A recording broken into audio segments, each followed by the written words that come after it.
Hi everyone, welcome back to Crochet Rocks. Tracy here, and I am back to recording some giveaways again. And so if I'm wearing the same clothes all the time, or you can see the Easter eggs and it's gone, you'll at least know why.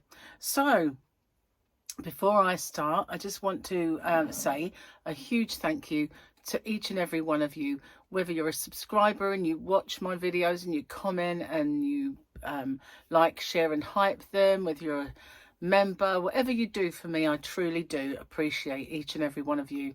And I know that sounds a little like, oh yeah, right, but I do, because I love what I do and you guys make it even more special for me. So I really do, really do appreciate you and all the stuff that you do. And this is just my way of giving back a little bit. So I also need to run some rules by you. And smug look alert, I managed to record a little rule section and not mess up too bad. So now all I have to do is insert that on the video. And like in those cooking videos where they go, here's what I made earlier, I can just say, here's the rules I made earlier.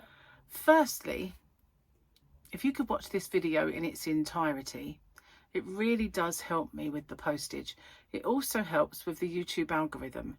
But the postage is the most important thing for me, because as you can imagine, doing a fair few giveaways does actually make the postage a little more. If you can like and share this video as well and hype it, I would really appreciate that, because that also does help my channel. You've got to be a subscriber to enter. Somewhere around here is a little subscribe button. If you could hit that subscribe button and the little icon next to it, which is a bell, and click that onto all, you won't get all because YouTube don't really send out all anymore, but the chances are you might get one of my tutorials or yarn or another giveaway pop up. Now, I ship worldwide. I do have a shop. It's called hobbyrocks.co.uk, and I ship worldwide in the shop, so it's no bother for me just to add another parcel for collection. Just a little word on my shipping. If you're interested in my shop, the tariff charges are all built into the postage, and the postage is weight based. So the heavier the parcel, the more it costs. The lighter the parcel, the lower it costs. And so I'm not liable for any duties or taxes once this gift leaves me. But I always say it's of no commercial value and a gift, and therefore that's never happened. And it's anyway underneath the threshold for most countries' tariffs. I don't know any that have got it that set that low. So anyway, what have you got to do? You've got to answer the question or questions that you guys have come up with, because I always get you to set the questions and I love doing that. So you just got to answer the question and give me something called the phrase that pays. So what's that all about? It's my way of protecting you against scammers, because unfortunately there are scammers around. Excuse me. So it is in two parts. It's I understand the terms and conditions and I'm aware of the scammer. The terms and conditions are the rules. There are in the description box a nicely bullet pointed chunk of rules there. If you could watch them, just in case I forget any. And obviously, I just need to know you're aware of the scammer. So what they do is they put a little message underneath your entry saying that you've won. And there's usually loads of icons and emojis and everything else, a big fanfare of stuff. And then obviously a link for you to click. But as we well know now, links are a no-no. We don't do that. The only way I'll ever let you know you've won is by making a separate video. I choose the winner by the random comment picker, and then I do my checks. And that is to make sure the person is a subscriber, they've answered the question or questions correctly, given me that phrase that pays. Only then do I have my actual winner or winners. Standard YouTube rules apply. And YouTube's not affiliated to this giveaway. No company is either. All the prizes that I do are purchased with my own money. Okay, no one is affiliated. And as I said, the rules are in the description box and along with the closing date. So I managed to get through that without making a mistake. That's pretty good. And then come back and I haven't got to worry about it and I haven't got to mess it up and all that stuff. And it's so much better Another little thing is I'm just bringing in one ball of yarn to show you, because as I'm batch recording, when I used to bring in sort of all of the balls of yarn to show you for the giveaway, you know, I needed muscles like Jeff Capes. And if you didn't know who he was one of those contestants in The World's Strongest Man. But I needed muscles like him to take them all back out. So just bringing in one ball, unless it's such a variety of things where, you know, you might need to show two to get all the colours, I'm just going to bring the one in. So it will be just single yarn boobies from now on, because it's just too much of a kerfuffle. Okay, so this yarn, I do sell this in my shop and I love it. I really do. Especially this colour. This colour's stunning. Now, in my shop, hobbyrocks.co.uk, I do ship worldwide and tariffs are all included. And it's weight-based shipping, so the smaller the package, the lighter, therefore the cheaper it'll be. So I just need to show you this, and it is I think it's a Stylecraft yarn, this one, recognised from the band. Stylecraft for the love of stripes, and look at this colour. It's all the purples with a bit of teal. It's really pretty. One yarn booby, guys, just the one. Let me tell you a bit about it. Actually, got a little swatch on the side there, sort of show you how those colours merge together. I really like that.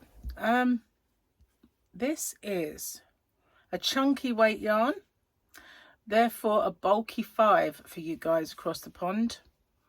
It's a 6mm needles and hook. Do you remember how they used to have a discrepancy so that the hooks would always be smaller? I don't know, they're not doing that anymore. But you could drop it down to, say, a 5.5, I think, on this, and it would be fine. You could, it's quite a wide range, really. Drapier with 6.5. 30-degree wash, light, cool tumble dry and cool iron. 100-gram ball will give you 144 meters, 157 yards. This is called Purple Rain. I won't sing it. 1965 is the colour number, Purple Rain. It's a bit darker than you see if I bring it up close, because it does kind of get bleached out by the lights a little bit. But this is it. It's beautiful. And I don't have all the colours in this particular variety of yarn, but the ones I do have are beautiful. They really are. So if you haven't seen them already, they're over there at hobbyrocks.co.uk. There's a link in the description box for that. I'll pop that down there. There's 4 in the giveaway, but I'm just bringing the 1 in, as I said. So I need to find you a question. And it is questions that you guys have come up with. Let me see if I can find...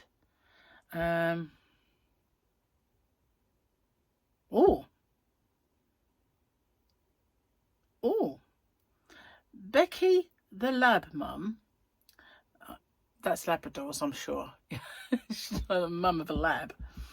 Becky the Lab Mum, who is from North Indianapolis in Indiana, would like to know, really in keeping with this Space Cadet, to be honest, if a colony is started on Mars, would you consider moving there? Me? No way. I don't like flying and wouldn't even consider leaving this beautiful planet. And she said, thanks for all you do. So, well, if a colony was started on Mars, would you go there? It reminds me of Total Recall. Total Recall, you know, not the newer one. Why do they remake movies that are obviously really good the first time, don't need remaking? The Arnie one. Why would anybody want to go there? It's just barren, isn't it? But if they made a Mars colony, would you go there? No, I don't like flying. I don't like flying in an aeroplane, really. But I don't know. It'd have to be made so ridiculously safe for me to get in. Now, my son said, "Oh, I'll go into space tomorrow. Don't care about the risk." He is so not me. I would not do that, you know. I can't abide the idea of any kind of risk or crashing or anything like that. It's just what frightens me off of flying. you know. So, no, I wouldn't go there, but I don't know if I'd go somewhere if it was deemed ultra uber safe. Could it ever be? Is Star Trek a possibility where they can put right every wrong? And who knows? Anyway, that is the question. It's an unusual one, and that's the giveaway. So good luck, everyone. And once again, thanks for everything you do, and I'll see you guys on the next one. Take care. Bye-bye for now.